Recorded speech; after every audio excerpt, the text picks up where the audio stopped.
Pangulong Bongbong Marcos, tahimik, hinayang matumba ang mga Duterte gamit ang batas. The International Criminal Court's Pre-Trial Chamber 1 has dismissed an appeal made by former President Rodrigo Duterte's defense team to excuse two judges from ruling on the tribunal's jurisdiction over his case. Philippine Vice President Sara Duterte is summoned to a preliminary investigation by the Prosecutor General's office. The hearings will tackle charges filed by the National Bureau of Investigation over her supposed threats against the First Family and the House Speaker. Ako man ay naka-receive din kanina ng summons sa Office of the Prosecutor sa final ng National Bureau of Investigation na kaso laban sa akin. Eksklusibong nakapanayam ng GMA Integrated News sa naghain ng reklamong physical injuries at grave threats laban kay Congressman Paulo Duterte. Kinumpirma rin niyang ang kumakalat na videos online ang mismong insidenteng nasa kanyang reklamo. So nang dabawin nyo, karon nakakita na po mong video, dugay-dugay na nahitabo. Sige lang, inyuhag yapong desisyon kung kinsa inyong butohon sa inyong pagka-congressman sa unang distrito.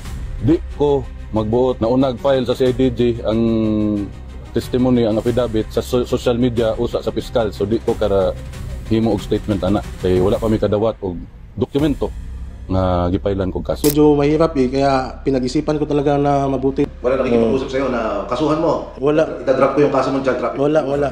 Medyo na-trauma ba din, stress, nagalo-halo na talaga ba? Wala Pusa, wala naman po.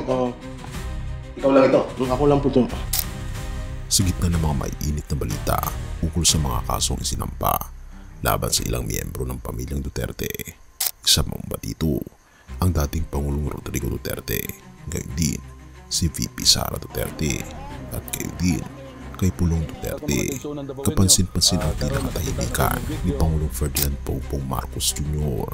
Sa halip na direktang magsalita o umalma sa mga issue, pinili ng Pangulo ang tila hindi makialam.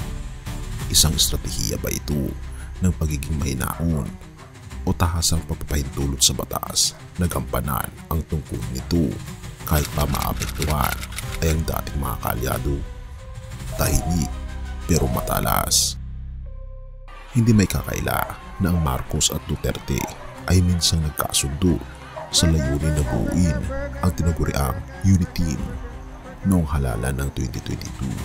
Subalit sa mga sumunod na buwan at taon ng pamumuhunan ni Marcos Jr., kapansin-pansin ang paglayo ng administrasyon sa impluwensya ng mga Duterte.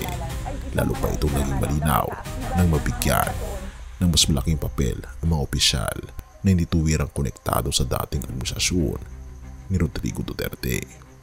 Habang kinakaharap ngayon ni dating Pangulong Duterte at ng kanyang anak na si Vice President Sara Duterte ang iba't ibang kontrobersiya at iniimbestigahang anomalya mula sa confidential funds hanggang sa mga aligasyong lumabag sa karapatang pantao ng dating Pangulong Rodrigo Duterte, gayon din kay Pulong Duterte. Tila na natiling neutral si Marcos Jr.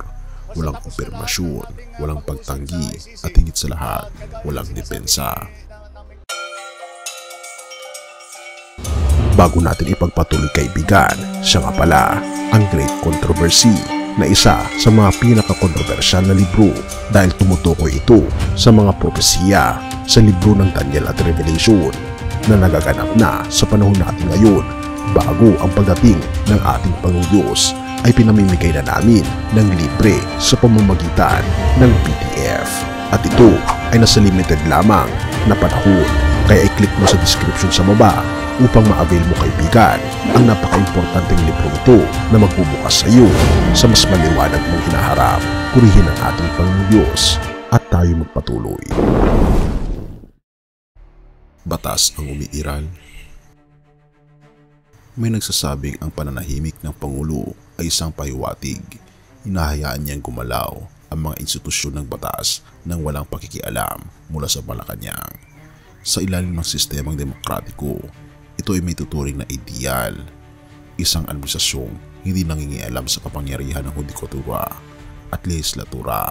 Ngunit sa mata ng iba, ito ay tila isang calculated move, isang tahimik na paraan upang gumuho ang mga dating haligi ng kapangyarihan ng kanyang mga kakampi.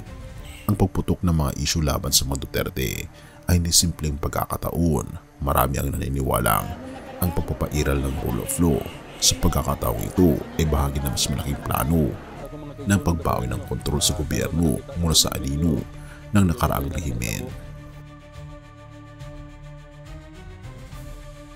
Ang pananahimik ni Marcos ay maaaring sumasalamin sa isang uri ng quiet leadership, isang pamumunong hindi nag-iingay, ngunit may malalim na epekto.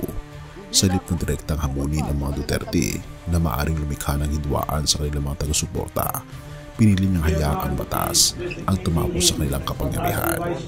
Ito rin ay maaaring paraan upang maiwasan ang direktang banggaan sa publiko.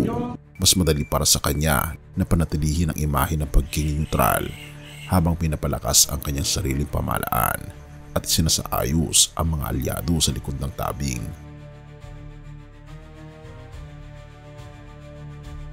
Tahimik man sa paningin ng marami, tila may malalim at maingat na estratehiya si Pangulong Marcos Jr. sa kasalukuyang politika.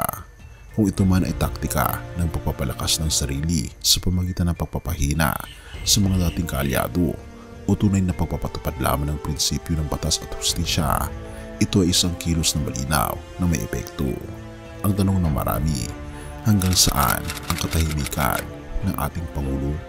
At sino pa ba ang matutumba kung ang batas ay patuloy na gumagalaw ng walang hadlang mula sa palasyo? 1:18 verse 36. Sumagot si Jesus, ang aking kaharian ay hindi mula sa sanlibutan ito. Kung mula sa sanlibutan ito ang aking kaharian, ipagtatanggol sana ako ng aking mga lingkod upang hindi ako ibigay sa mga Hudyo, ngunit hindi mula rito ang aking kaharian. Sa gitna ng kaguluhan sa politika at katahimikan ng mga pinuno, ipinapaalala sa atin ng ating Panginoon Jesus na ang tunay na kapangyarihan ay hindi nakasalalay sa posisyon, alyansa o ingay ng sinibutan. Sa harap ng akusasyon, paninira at pakanan ng mga makapangyarihan, nananatiling tahimik ang ating Panginoon Jesus, hindi dahil siya'y mahina kundi dahil batid niya na ang kanyang kaharian ay higit pa sa mga turo ng tao.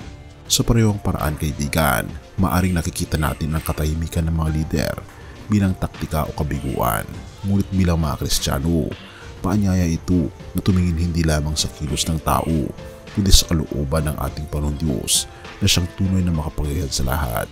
Sa huli, ang ating Panginoon Jesus ang hukom ng hustisya at ang kanyang pamumuno ay hindi kailanman batay sa paninira kundi sa katotohanan at pag-ibig.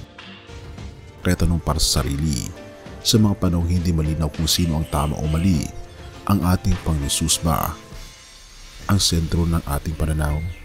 Tayo ba ay umaasa sa politika o sa kanyang kalooban?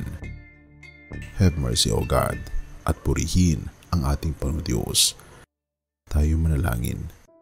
Ama naming Diyos na makapangyarihan sa lahat, sa gitna ng katahimikan at kaguluhan ng mundo, turuan niyo po kami magtiwala sa iyong pamumuno, hindi sa ingay ng tao, kundi sa katahimikan ng iyong kapangyarihan. Ikaw ang hari ng mga hari at ang iyong hustisya ang siyang tunay na magtatagumpay. Naway ikaw lamang ang maging sentro ng aming pag-asa at pananaw. Pinupuri po namin at pinapasalamatan ng aming Panginoon Diyos sa inyo pong kabutihan sa amin at salamat sa pagdinig ng aming mga panalangin at patawarin po kami sa lahat ng aming pagkukulang at pagkakasala sa pagtutungo sa matiling sa matamis na pangalan ng aming Panginoon Jesus. Amen.